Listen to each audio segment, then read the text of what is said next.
13મું chapter છે બાજીરાવ પેશવા અને ખેડૂત. આ ચેપ્ટરનું એક્સપ્લેનેશન કરું છું પાર્ટ 1માં, અને લાઇક શેર સબસ્ક્રાઈબ કરજો તાકી બીજો વિડીયો પાર્ટ 2માં હું એક્સરસાઇઝ અને શબ્દાર્થ બતાવીશ. તો પાર્ટ 1માં ચેપ્ટર એક્સપ્લેનેશન છે, પાર્ટ 2માં સવાલ જવાબ છે. બાજીરાવ પેશવા મરાઠી સૈન્યના સરસેનાપતિ હતા. અનેક યુદ્ધમાં વિજય મેળવીને એક દિવસ તેઓ સૈન્ય સાથે પોતાની રાજધાની તરફ પાછા ફરતા હતા. રસ્તામાં માળવા ગામે તેમણે પોતાની છાવણીઓ નાખી. લાંબો પથ કાપેલો હોવાથી તેમના સૈનિકો તેમજ ઘોડા ખૂબ થાક્યા હતા. સૌને ખૂબ ભૂખ પણ લાગી હતી અને તેમની પાસે ખાવા પૂરતું અનાજ ન હતું. એટલે આમાં શું હતું, બાજીરાવ પેશવા મરાઠી સૈન્યના સરસેનાપતિ હતા અને એ લોકો યુદ્ધમાં વિજય મેળવી લીધો હતો અને ત્યાર પછી એ લોકો રાજધાની તરફ પાછા ફરતા હતા. અને રસ્તામાં એ લોકો આરામ કરવા માટે રોકાયા અને ત્યાં સૈનિકો તેમજ ઘોડા ખૂબ થાકી ગયા હતા. તેમને ભૂખ પણ લાગી હતી અને તેમની પાસે ખાવા માટે પૂરતું અનાજ પણ નહીં હતું. હવે એ લોકો રિટર્ન થાય છે. હવે બીજો પેરેગ્રાફ. બાજીરાવે તેમના એક સરદારને બોલાવ્યા અને તેમને હુકમ કર્યો, તારી સાથે આ સૌ સૈનિકોને ટુકડી લઈ જા અને ગામના ખેતરમાંથી અનાજ લણીને લઈ આવ. એટલે સરદારના જે મેઇન માણસ કોણ હતું, બાજીરાવ હતો. અને બાજીરાવ કોને હુકમ કર્યો? સૈનિકોને, કે જા સૈનિકની ટુકડી લઈ જા અને ગામના ખેતરમાંથી અનાજ લઈ આવ. હવે આગળ. સૈનિકોની એક ટુકડી લઈને સરદાર ગામના ખેતરો તરફ જવા નીકળ્યા. રસ્તામાં તેને એક ખેડૂત મળ્યો. સરદારે તે ખેડૂતને કહ્યું, કૃપા કરીને તું અમને આ સીમમાં આવેલા મોટા ખેતરમાં લઈ જા. સૈનિકની એક ટુકડી ક્યાં ગઈ? સરદારના ગામના ખેતરમાં ગઈ.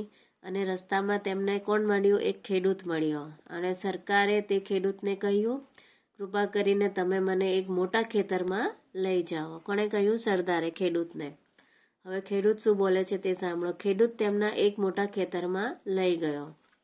હવે ખેડૂતે શું કર્યું? સૈનિકની ટુકડી સરદારને પૂછ્યું તો સરદારને ખેડૂતે શું કહ્યું કે ચાલો તમને એક મોટા ખેતરમાં લઈ જાઓ. હવે આગળ. સરદારે તેમના સૈનિકોને હુકમ કર્યો, અનાજ લણો અને કોથળામાં ભરો. હવે સરદાર જે હતો, સૈનિકનો સરદાર, તેણે શું કર્યું? મોટા ખેતરમાં લઈ તો ગયા અને ત્યાર પછી એણે શું કર્યું? બધાને હુકમ કર્યો કે હવે અનાજ બધું ભરી લેવ અને કોથળામાં ભરો. આ સાંભળી ખેડૂતે સરદારને વિનંતી કરી, મહારાજ, કૃપા કરીને આ ખેતરનું અનાજ લડશો નહીં, હું તમને બીજા ખેતરમાં લઈ જાઉં છું. હવે ત્યારે સરદારને તો લઈ તો ગયા ખેડૂત, પણ સરદારે શું કર્યું? ખેડૂતના બધાને કહી દીધું કે તમે જાઓ અને ખેતરમાંથી બધું અનાજ લઈ લેવો. પણ જે ખેડૂત હતો તેણે શું કર્યું? એણે ના પાડી સરદારને કે સરદાર, તમે આ ખેતરમાંથી નહીં લેવો, તમે બીજા ખેતરમાં તમને લઈ જાઓ, ત્યાંથી લઈ લેવો. હવે આપણે આગળ જોઈએ.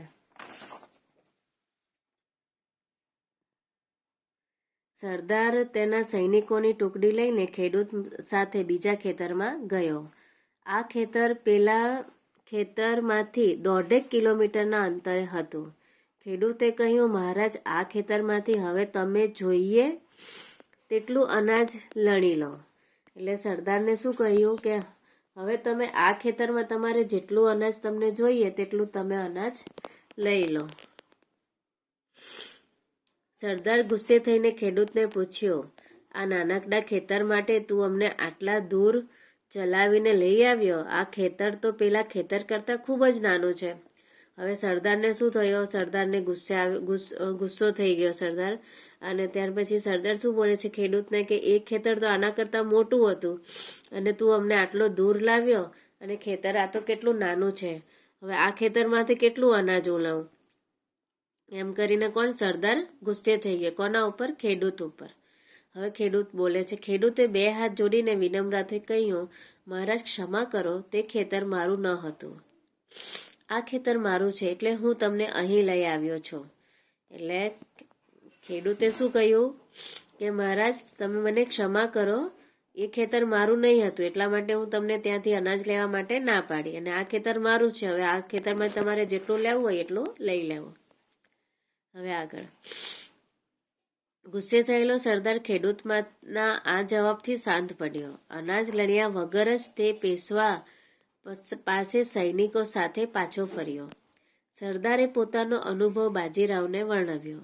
પેશવાને પોતાની ભૂલ સમજાય. તે જાતે જ ખેડૂત પાસે ગયા. તેમણે ખેડૂતને તેની નિષ્ઠા માટે અભિનંદન આપ્યા. એટલું જ નહીં, પરંતુ તેના ખેતરમાંથી અનાજ લણાવી લીધું અને ખેડૂતને તે અનાજની કિંમત કરતાં વધારે કિંમતનું સોનું આપ્યું.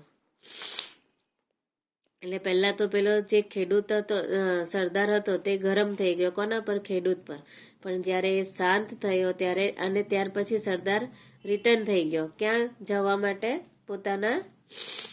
પોતાની જગ્યાએ. તો ત્યાર પછી તે સરદાર જ્યારે બાજીરાવ પેશવા પાસે ગયો ત્યારે એ પેશવાને બધી વાતો કરી, અને ત્યારે એને શું કર્યું, પછી એને પોતાની ભૂલનો અનુભવ થયો અને એણે શું કર્યું, પછી તે એના માટે એને અભિનંદન આપવા માટે ખેડૂત પાસે પાછો ગયો અને એના બદલે એને અનાજ ખેતરમાંથી અનાજ લણાવી લીધું અને ખેડૂતને તે અનાજની